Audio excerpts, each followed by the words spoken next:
जय हिंद साथियों। बहुत दिन के बाद हम लोग फिर एसएससी जीडी 2018 के युवा आपसे लाइव के माध्यम से जुड़ रहे हैं। आप देख सकते हैं हमारे ये पैदल मार्च की रैली। हम लोग बाद से निकले हैं आगरा की तरफ। हम लोग आगरा में पहुंच रहे हैं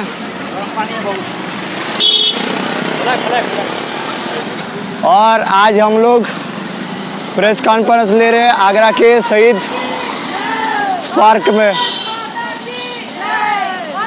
अपनी आज़ादी को हम हरगिज मिटा सकते नहीं, सर कटा सकते मगर सर झुका सकते नहीं।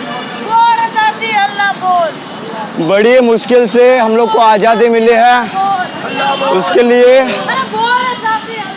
हमारे शहीद जवानों ने बहुत कुर्बानी दी है और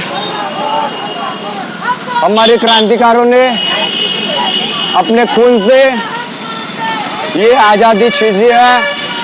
तो ये आज़ादी को हम लोग हरगिज मिटा सकते नहीं, सर कटा सकते मगर सर झुका सकते नहीं।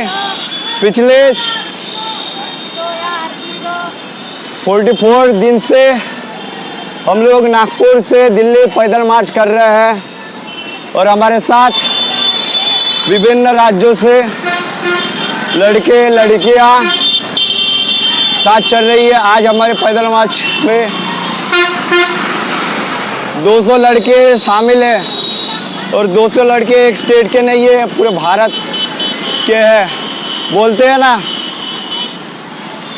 बांध कपन सर पर हम अपने, देखो वीर जवान चले और एक तिरंगे के पीछे देखो सारा हिंदुस्तान चले। तो आज ये लाइन जो लाइन ये आज गवाई है ना, तो आप देख सकते हैं एक तिरंगे के पीछे सारा हिंदुस्तान चल रहा है। ये अपनी नियुक्ति के खातिर पिछले 1.5 साल से भटक रहे हैं। पाँव में छाले है, बुखार है, बहुत सारी दिक्कतें झेलनी पड़ रही है। फिर भी हम वो युवा पीछे नहीं हट रहे हैं और ना ही कभी हटेंगे। जब ठान ली है जीत के आएंगे तो अब पीछे नहीं हटेंगे। सर कटा सकते मगर सर झुका सकते नहीं, अपनी आज़ादी को हम हरगिज मिटा सकते नहीं।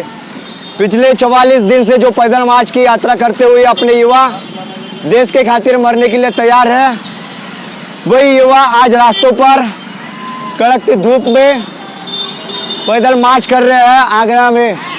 हम लोग आगरा में शहीद पार्क पे रुकेंगे। आगे चलकर हम लोग को वही दर्जा हासिल करना है जो दर्जा हमारे भगत सिंह, राजगुरु, सुखदेव और हमारे वीर जवानों ने हासिल किया। वही तिरंगा हम लोग को अपने कफन पे उड़ाने के लिए लेना है। आज वही तिरंगा हम लोग हाथ में लेकर चल रहे हैं। कल यही तिरंगे के खातिर, अपने बदन पे लिपटने के खातिर आज हम लोग पैदल मार्च कर रहे हैं। मरेंगे लेकिन ये लड़ाई ऐसे ही चलती रहेगी, आगे ऐसे ही बढ़ती रहेगी। जब तक ये बदन पर वतन का तिरंगा नहीं लिपटता तब तक ये लड़ाई ऐसी ही चलती रहेगी। आज हमारे साथ 200 लड़के, वो भी विभिन्न राज्यों से अपने हक के लिए भटक रहे हैं। तो मैं बस यही गुजारिश करूंगा कि 65 लोग इसे देख रहे हैं, तो 65 में से कम लोग इसे शेयर कीजिए और बताइए कि अमित शाह का बेटा बीसीसीआई का अध्यक्ष बना सकता है। तो हम लोग मेडिकल, फिजिकल सब पास है, फिजिकल पास है, डॉक्यूमेंट्स वेरिफिकेशन हुए, तो हम लोग देश की वर्दी क्यों नहीं पहन सकते? हम लोग अपने हक की मांग करने के लिए जा रहे हैं और ये लड़ाई ऐसे ही चलती रहेगी। जब इस बदन पर अपने हक की वर्दी नहीं मिलती। हमारे राष्ट्रपिता महात्मा गांधी जी 390 किलोमीटर का सफ़र दांडी यात्रा में किए, वो भी सरकार के गलत नीतियों के कारण।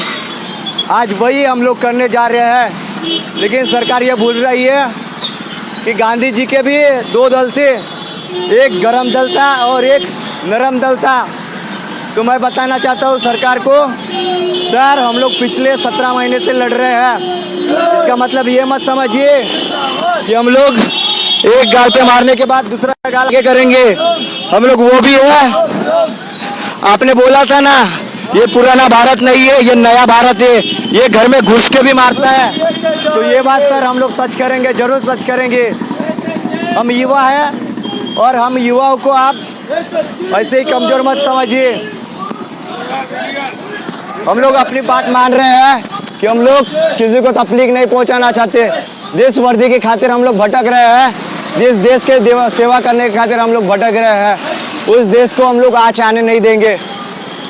लेकिन बात वही होगी कि गांधी जी के रास्ते पे तो हम लोग चल रहे हैं, लेकिन गांधी जी के दो रास्ते थे, आप भी मत लिए। एक गरम दल वाले, एक नरम दल वाले। और गरम दल वाले भगत सिंह राजगुरु इस रैली में मौजूद है, और इन लोग को आप कमज़ोर मत समझिए। जब हमारे आद्य दैवत भगत सिंह राजगुरु सुखदेव अपने आज़ादी को अपना बलिदान दे सकते हैं, तो हम लोग अपने वर्दी के खातिर मर भी सकते हैं। आज ये तिरंगे के खातिर हमारे कई जवानों ने अपनी जान गंवाई है। आज उसी तिरंगे के खातिर हम लोग अपनी जान लगाए बैठे हैं, और ये जान तब तक लगाएंगे जब तक ये शरीर में खून का एक एक कतरा रहेगा। हम लोग लास्ट दम तक रहेंगे, मरते दम तक रहेंगे और साथ रहेंगे।